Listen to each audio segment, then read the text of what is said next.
Mes souvenirs de lecteur de bande dessinée, ça a toujours été des rendez-vous. Je descendais chercher mon Spirou, mon Tintin, mon Pilote dans la boîte aux lettres chez mes parents. Le rendez-vous était absolument immanquable.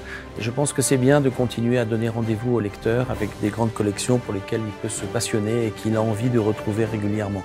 D'où l'idée chez Glénat de ces collections qui sont souvent en 30 volumes parce que avec 30 volumes, on peut quand même traiter à peu près intégralement un sujet. On a commencé avec la collection des grands hommes qui ont fait l'histoire et dont on est très content parce qu'on a été associé avec les éditions Fayard, éditeurs de l'histoire, et donc éditeurs tout à fait compétents, donnant une caution à tout le travail que nous faisons. Et cette collection qui est déjà plus que le milieu du gué, prévue en 30 volumes, a un énorme succès. On a dépassé les 500 000 exemplaires et on est vraiment très content de ce résultat parce qu'à la fois c'est le bonheur de la lecture et quelque part, entre guillemets et sans prétention, le bonheur de l'éducation. La deuxième collection qu'on a lancée derrière, c'est La sagesse des mythes qui est dirigée par Luc Ferry, c'est sa spécialité. Et là aussi, 30 volumes sur la mythologie qui ont beaucoup de succès avec un démarrage absolument foudroyant. On est aussi bientôt au milieu de la collection. Et on a aussi là dépassé les 500 000 exemplaires, ce qui est évidemment notre bonheur et celui des lecteurs et des libraires.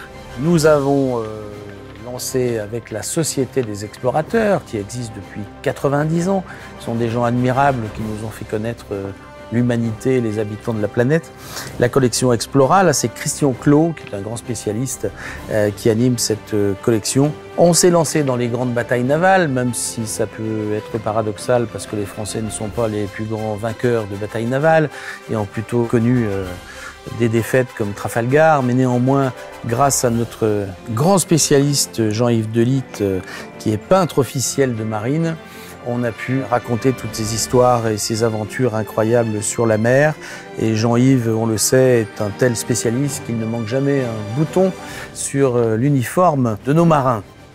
Et puis la dernière, c'est celle que j'ai un peu animée personnellement parce que c'est un sujet que je connais un tout petit peu, qui s'appelle Le vin, et on va raconter l'histoire du vin depuis l'Antiquité jusqu'à nos jours, depuis les vins de Pompéi et des amphores jusqu'au vin bio et au vin naturel qui passionne aujourd'hui tout le monde, en 30 volumes également, avec un grand scénariste qui s'appelle Corbeyran et avec un partenaire presse tout à fait recommandable dans le secteur du vin.